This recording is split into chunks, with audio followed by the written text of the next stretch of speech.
ശരവണ ഭവ. എല്ലാവർക്കും കാർത്തികേയം യൂട്യൂബ് ചാനലിലേക്ക് സ്വാഗതം. നാളെ 2025 ഏപ്രിൽ 12 ഹനുമാൻ ജയന്തിയാണ്.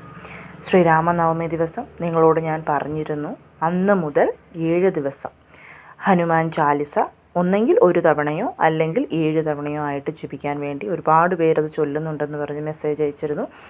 സന്തോഷമാണ്. അപ്പം ഇന്ന് ഞാൻ പറയുന്നത് നാളെ മറക്കാതെ നിങ്ങൾ ചെയ്യേണ്ടുന്ന കാര്യമാണ്. ഇത് ഞാൻ ഇപ്പോഴും ചെയ്യുന്ന കാര്യമാണ്. ഹനുമാൻ ജയന്തിക്കും തന്നെ ഇല്ല, ഇപ്പോഴും ഞാൻ ചെയ്യുന്നതാണ്. വളരെ വളരെ പവർഫുള്ളാണ്. നമുക്ക് വളരെ പെട്ടെന്ന് തന്നെ ഫലം കിട്ടുന്ന ഒന്നാണിത്. ചെയ്യാൻ പറ്റുന്നവരൊക്കെ തീർച്ചയായിട്ടും നാളെ ഇത് ചെയ്യണം. നാളെ മാത്രമല്ല, നിങ്ങൾക്ക് തുടർച്ചയായിട്ട് 3, 5, 7, 9, 11 നിങ്ങളുടെ ആവശ്യങ്ങൾ നടന്നു കിട്ടേണ്ടുന്ന ആ ഒരു വേഗത്തിനനുസരിച്ച് എത്ര ശനിയാഴ്ചകൾ അല്ലെങ്കിൽ ശനിയാഴ്ചകളിൽ ചെയ്യാൻ പറ്റാത്തവർ കാണുന്നുണ്ടെങ്കിൽ ചൊവ്വാഴ്ചകളിലും ചെയ്യാവുന്നതാണ്. വളരെ പവർഫുള്ളായിട്ടുള്ള വായു വേഗത്തിൽ നമുക്ക് ഫലം തരുന്ന റെമഡിയാണിത്.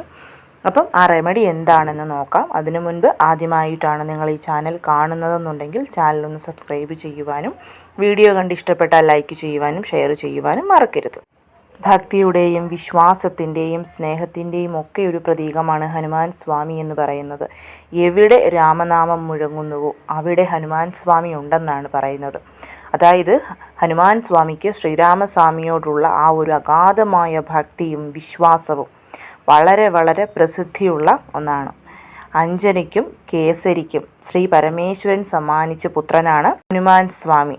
നമ്മൾ ആരാണോ ഹനുമാൻ സ്വാമിയെ ആശ്രയിക്കുന്നത് അവരുടെ എല്ലാ പ്രാർത്ഥനകളും അവരുടെ എല്ലാം സങ്കടങ്ങളും ഹനുമാൻ സ്വാമി വളരെ പെട്ടെന്ന് തന്നെ തീർത്തു കൊടുക്കാറുണ്ട്. സാധാരണ ചിത്രാ പൗർണമി എന്നതാണ് നമ്മൾ ഹനുമാൻ സ്വാമിയുടെ ജന്മദിനമായിട്ട് ആഘോഷിക്കുന്നത്. പക്ഷേ ഈ പ്രാവശ്യം മീനമാസത്തിലാണ് നമ്മൾ ഇത് വരുന്നത്. ചിത്രാ പൗർണമി എന്ന് പറയുന്നത് മേടമാസത്തിൽ വരുന്ന പൗർണമീനെയാണ്. പക്ഷേ ഈ പ്രാവശ്യം 1-2 ദിവസം ചെറിയ വ്യത്യാസം വന്നു. മീനമാസത്തിലാണ് നമ്മൾ ഹനുമാൻ ജയന്തിയായിട്ട് ആഘോഷിക്കുന്നത്.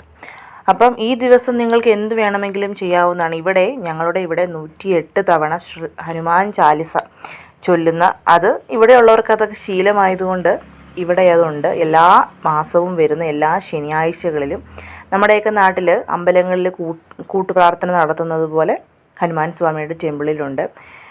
ഞാനും പോകണമെന്ന് വിചാരിച്ചിട്ടാണ് ഇരിക്കുന്നത്. 108 തവണ 5 മണിക്കൂർ എടുക്കും 108 തവണ ചൊല്ലി തീർക്കാനായിട്ട് ഹനുമാൻ ചാലിസ. ഞാൻ ഇതിനു മുൻപ് 2 പ്രാവശ്യം പോയി ചേർന്നിട്ടുണ്ട് അതിന്. ഇപ്പോൾ ഈ പ്രാവശ്യവും പോകണമെന്ന് പറഞ്ഞിട്ടാണ് ഇരിക്കുന്നത്. നിങ്ങൾക്ക് ഹനുമാൻ ചാലിസ 11 പ്രാവശ്യമോ 21 പ്രാവശ്യമോ ഒക്കെ അന്ന് നിങ്ങൾക്ക് ഹനുമാൻ സ്വാമിയുടെ പാദത്തിൽ ചൊല്ലി സമർപ്പിക്കാവുന്നതാണ്. അതായത് ഒറ്റയടിക്ക് ചൊല്ലി തീർക്കാൻ പറ്റുന്നവർക്ക് അങ്ങനെയല്ല എന്നുണ്ടെങ്കിൽ രാവിലെ, ഉച്ചയ്ക്ക്, വൈകിട്ടായിട്ട് കുറച്ചായിട്ട് ചൊല്ലാവുന്നതാണ്. പ്രത്യേകിച്ച് ഈ പ്രാവശ്യത്തെ ഹനുമാൻ ജയന്തി വന്നിരിക്കുന്നത് ശനിയാഴ്ചയാണ്. അപ്പം കഴിവതും എല്ലാവരും അന്നത്തെ ദിവസം വ്രതമെടുത്ത് തന്നെ ഭഗവാനെ പ്രാർത്ഥിക്കണം. അഷ്ടമശനിയും 7.5 ശനിയും അതുപോലെ തന്നെ കണ്ടകശനിയും ഒക്കെ ഉള്ളവർ തീർച്ചയായിട്ടും വ്രതമെടുത്ത് ഹനുമാൻ സ്വാമിയെ പ്രാർത്ഥിക്കുന്നത് നമുക്ക് ശനിദോഷ നിവാരണത്തിന് വളരെ വളരെ നല്ലതാണ്. അതുമാത്രവുമല്ല, ശനിയാഴ്ച ദിവസങ്ങളിൽ വ്രതമെടുത്ത് ഹനുമാൻ ചാലിസ ജപിക്കുന്നത്, ഹനുമാൻ സ്വാമിയെ പ്രാർത്ഥിക്കുന്നതൊക്കെ ശനിദോഷത്തിന് നമുക്ക് മുക്തി നേടിത്തരും. ഹനുമാൻ ജയന്തി നോർത്ത് ഇന്ത്യയിലും സൗത്ത് ഇന്ത്യയിലും ഒക്കെ വളരെ വ്യത്യസ്തമായിട്ടാണ് ആഘോഷിക്കുന്നത്. അതായത് തമിഴ്നാട്ടിലൊക്കെ ആഘോഷിക്കുന്നത് ധനുമാസത്തിൽ മൂലം നക്ഷത്ര ദിവസമാണ്. പക്ഷേ ഇവിടെയൊക്കെ എന്ന് പറഞ്ഞു കഴിഞ്ഞാൽ ഈ ഒരു ഏപ്രിൽ മാസത്തിലാണ് ആഘോഷിക്കുന്നത്. കേരളത്തിലും എനിക്ക് തോന്നുന്നു പൊതുവെ ഏപ്രിൽ മാസത്തിലാണ് ആഘോഷിക്കുന്നതെന്ന് തോന്നുന്നുണ്ട്. അപ്പം എന്തായാലും നമുക്ക് എന്താണ് അന്നത്തെ ദിവസം ചെയ്യേണ്ടത് എന്ന് നോക്കാം. മറ്റൊന്നുമല്ല, ഇത് ചെയ്യാൻ ഏറ്റവും നല്ലത് ഹനുമാൻ സ്വാമിയുടെ അമ്പലത്തിൽ പോയി ചെയ്യുക എന്നുള്ളതാണ്. ഇനി നിങ്ങളുടെ അടുത്ത് ഹനുമാൻ സ്വാമി ക്ഷേത്രമില്ല, പോകാൻ പറ്റില്ല, അങ്ങനെയൊക്കെ ഉള്ളവർക്ക് നിങ്ങൾക്ക് വീട്ടിൽ തന്നെ ചെയ്യാവുന്നതാണ്. മറ്റൊന്നുമില്ല, ഹനുമാൻ ചാലിസ സമയത്ത് ഞാൻ പറഞ്ഞ പോലെ തന്നെ ഫോട്ടോ ഉണ്ടെങ്കിൽ ഫോട്ടോ തുടച്ച് പൂക്കളൊക്കെ സമർപ്പിച്ച് ഭഗവാന് മുൻപിൽ ഏറ്റവും നല്ലത്, ഞാൻ ഹനുമാൻ ചാലിസ വിധി പറഞ്ഞ സമയത്തും പറഞ്ഞിരുന്നു, ജാസ്മിൻ ഓയിൽ കൊണ്ട് ദീപം കത്തിക്കുന്നതാണ് നല്ലതെന്നുണ്ട്. അതില്ല എന്നുണ്ടെങ്കിൽ നിങ്ങൾക്ക് നെയ്യൊഴിച്ച് ദീപം കൊളുത്തിയതിന് ശേഷം ഭഗവാന് പ്രസാദമായിട്ട് നിങ്ങൾക്ക് ഓറഞ്ച് കളറിലെ ലഡു സമർപ്പിക്കാം, പഴം സമർപ്പിക്കാം, നാളികേരം, തേങ്ങ സമർപ്പിക്കാം. അതേപോലെ തന്നെ ശർക്കര സമർപ്പിക്കാം, വെണ്ണ സമർപ്പിക്കാം, എന്താണോ നിങ്ങളെ കൊണ്ട് പറ്റുന്നത് അതൊക്കെ സമർപ്പിച്ചതിന് ശേഷം 11 വെറ്റില എടുക്കുക. 11 വെറ്റില എന്ന് പറയുമ്പോൾ ഞാനൊരു കണക്കാണ് പറഞ്ഞത്. 11, 21, 51, 108 ഇതാണ് വെറ്റിലയുടെ ഒരു കണക്കെന്ന് പറയുന്നത്. നിങ്ങളെ കൊണ്ട് എത്ര വെറ്റില കൊണ്ടൊരു മാല ഉണ്ടാക്കി സമർപ്പിക്കാൻ പറ്റുമോ അങ്ങനെയാണ് ചെയ്യുന്നത്. അപ്പം 11 വെറ്റിലയെടുത്ത് നന്നായിട്ട് കഴുകി അതിൻ്റെ വെള്ളമൊക്കെ തുടച്ച് കളഞ്ഞതിന് ശേഷം സിന്ദൂരം, അതായത് ഓറഞ്ച് കളറിലെ സിന്ദൂരമാണ് ഹനുമാൻ സ്വാമിക്ക് പ്രിയപ്പെട്ടത്. ഓറഞ്ച് കളറിലെ സിന്ദൂരത്തിൽ നോർമലി ഞങ്ങളൊക്കെ ഇവിടെ ചെയ്യുന്നത് സിന്ദൂരം എടുത്തിട്ട് അതിൽ നമ്മൾ ജാസ്മിൻ ഓയിൽ ഒഴിച്ചിട്ട് രാമ എന്ന് എഴുതിയാണ് ആ വെറ്റിലയിൽ എഴുതിയിട്ടാണ് ഹനുമാൻ സ്വാമിക്ക് ചാർത്തുന്നത്. ഇനി ഇപ്പോൾ ഞാൻ ഇന്നത് പറഞ്ഞു, നാളെയാണ് നിങ്ങൾക്ക് സിന്ദൂരം കിട്ടില്ല എന്നുണ്ടെങ്കിൽ നിങ്ങൾക്ക് കുങ്കുമം എടുക്കാം. സിന്ദൂരമോ കുങ്കുമോ എടുത്തിട്ട് ഞാൻ ഈ പറഞ്ഞതുപോലെ ജാസ്മിൻ ഓയിൽ ഉണ്ടെങ്കിൽ ജാസ്മിൻ ഓയിൽ ഒഴിക്കാം. ഇല്ല എന്നുണ്ടെങ്കിൽ ഒന്നെങ്കിൽ റോസ് വാട്ടർ ഇല്ലെങ്കിൽ ശുദ്ധമായ ജലം ഒഴിച്ചത് നന്നായിട്ട് മിക്സ് ആക്കിയിട്ട് നിങ്ങൾക്ക് തുളസി ഇലയുടെ കമ്പ് കൊണ്ട് രാമ രാമ, അതായത് രാമ എന്ന് എഴുതാൻ എല്ലാവർക്കും അറിയാമല്ലോ, ഓരോ വെറ്റിലയിലും രാമ രാമ രാമ എന്ന് എഴുതുക. എത്ര വെറ്റില നിങ്ങൾ എടുക്കുന്നു, 11 ആണെങ്കിലും അതല്ല 21 ആണെങ്കിലും 51 ആണെങ്കിലും 108 ആണെങ്കിലും ഓരോ വെറ്റിലയിലും രാമ രാമ രാമ എന്ന് എഴുതി വെക്കുക. എന്നിട്ട് എന്താഗ്രഹമാണോ നിങ്ങൾക്ക് സാധിച്ചു കിട്ടേണ്ടത് നിങ്ങളുടെ ആ ഒരു ആഗ്രഹം നിങ്ങൾ മനസ്സിൽ റിപ്പീറ്റായിട്ട് മനസ്സിൽ ഓർത്ത് പറഞ്ഞുകൊണ്ട് വേണം ആ ഒരു വെറ്റിലയിൽ രാമ രാമ രാമ എന്ന് നിങ്ങൾ എഴുതി വെക്കാനായിട്ട്. അങ്ങനെ എല്ലാ വെറ്റിലയിലും എഴുതിയതിന് ശേഷം ഒരു നൂലിൽ ഈ ഒരു വെറ്റില മാലയായിട്ട് കോർക്കുക. അതിനെന്ത് ചെയ്യണമെന്ന് വെച്ച് കഴിഞ്ഞാൽ ഒരു 10 11 വെറ്റില, ഇപ്പം നിങ്ങൾ 108 വെറ്റില എടുത്തിട്ടുണ്ടെങ്കിൽ 10 11 വെറ്റില വെച്ചില്ല, 11 വെറ്റിലയാണെന്നുണ്ടെങ്കിൽ 2 വെറ്റില കൂട്ടി വെച്ചിട്ട് സൂചി കൊണ്ട് അങ്ങനെ കോർത്തെടുത്താൽ മതിയാവും. എടുത്തതിന് ശേഷം അതൊരു മാലയാക്കി കെട്ടി നിങ്ങൾ ഹനുമാൻ സ്വാമിക്ക് ചാർത്തുക. കേരളത്തിൽ ക്ഷേത്രങ്ങൾ ഇതൊന്നും സ്വീകരിക്കില്ല എന്ന് പറയുന്നവരുണ്ട്. അങ്ങനെയാണെന്നുണ്ടെങ്കിൽ അവിടെ കൊണ്ടുപോയി ഹനുമാൻ സ്വാമിയുടെ പാദത്തിൽ സമർപ്പിച്ചാൽ മതിയാകും. ഇവിടെയൊക്കെ പിന്നെ ഞങ്ങൾക്ക് ആ ഒരു വിഷയമേ ഇല്ല, ഞങ്ങൾക്ക് തന്നെത്താനെ ഇതൊക്കെ ചെയ്യാവുന്നതാണ്. അപ്പം നിങ്ങൾക്ക് അങ്ങനെ പറ്റില്ല എന്നുണ്ടെങ്കിൽ നിങ്ങൾക്ക് അവിടെ പാദത്തിൽ കൊണ്ടുപോയി സമർപ്പിച്ചാൽ മതി. അപ്പോൾ സമർപ്പിക്കുമ്പം ഞാൻ ഈ പറഞ്ഞതുപോലെ ഈ കൂട്ടത്തിൽ ഇതൊക്കെ ചെയ്യണം. അതായത് ഹനുമാൻ സ്വാമിക്ക് നിവേദ്യമായിട്ട് എന്തെങ്കിലും പഴമോ വെണ്ണയോ നിങ്ങളെക്കൊണ്ട് എന്ത് സാധിക്കുമോ അത് വാങ്ങിച്ചു കൊണ്ടുപോകണം. സിന്ദൂരം വാങ്ങിക്കാൻ കിട്ടുമെന്നുണ്ടെങ്കിൽ തീർച്ചയായിട്ടും സിന്ദൂരം വാങ്ങിച്ചു കൊണ്ടുപോയി സമർപ്പിക്കാനായിട്ട് ശ്രമിക്കണം. ഓറഞ്ച് കളറിലെ സിന്ദൂരം.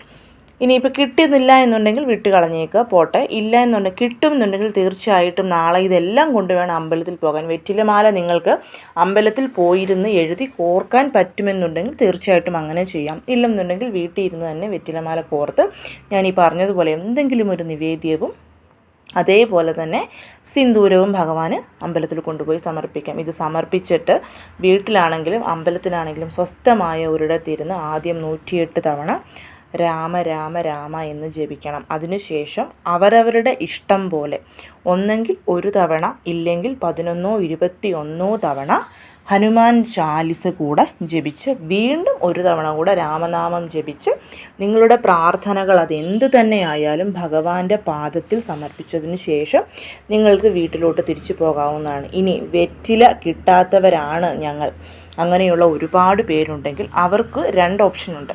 ഒന്ന് എന്ന് പറയുന്നത് എരിക്കിൻ്റെ ഇല, അതും വളരെ ഓസ്പീഷ്യസ് ആണ് ഹനുമാൻ സ്വാമിക്ക് ചാർത്താൻ വേണ്ടിയിട്ട്.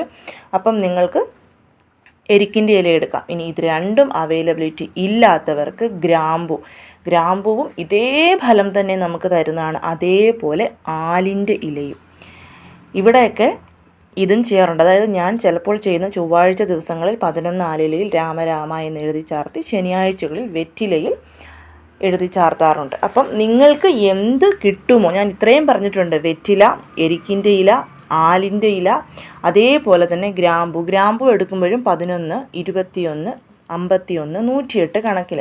ഇത് നാളെ ഒരു ദിവസം മാത്രമായിട്ട് നിങ്ങൾക്ക് ചെയ്യാം. അങ്ങനെ അല്ല എന്നുണ്ടെങ്കിൽ അടുപ്പിച്ച് ഞാൻ ഈ പറഞ്ഞതുപോലെ 3 5 7 9 11 ശനിയാഴ്ചകളിലോ ചൊവ്വാഴ്ചകളിലോ നിങ്ങൾക്കിത് ചെയ്യാവുന്നതാണ്. നിങ്ങളുടെ ആഗ്രഹം അത് എന്ത് തന്നെയായാലും ഭഗവാൻ നിങ്ങൾക്കത് സാധിച്ചു തന്നിരിക്കും. കാരണം അത്രമാത്രം പവർഫുൾ ആയിട്ടുള്ളതാണ് ഈ ഒരു പരിഹാരം. ഞാൻ മിക്കവാറും ചെയ്യുന്നൊരു പരിഹാരമാണിത്. എല്ലായ്പ്പോഴും ഞാൻ ചെയ്യാറുണ്ട്.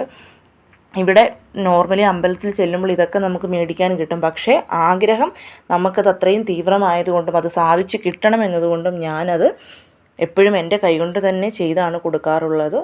അപ്പം എല്ലാവരും കഴിയുന്നതും എല്ലാവരും ശ്രമിക്കണം. പിന്നെ വെറ്റില നല്ലത് നോക്കി തന്നെ മേടിക്കണം. അത് മാത്രവുമല്ല, പിന്നെയുള്ള മറ്റൊരു കാര്യമെന്ന് പറയുന്നത്, ഇനി നാളെ അമ്പലത്തിൽ പോകാൻ പറ്റില്ല, അല്ലെങ്കിൽ ഞങ്ങൾക്ക് വീട്ടിൽ ഇതൊന്നും ചെയ്യാൻ പറ്റില്ല എന്ന് പറയുന്നവർ ജസ്റ്റ് ഒരു തവണയെങ്കിലും ഹനുമാൻ ചാലിസ ചൊല്ലാനായിട്ട് ശ്രമിക്കണം.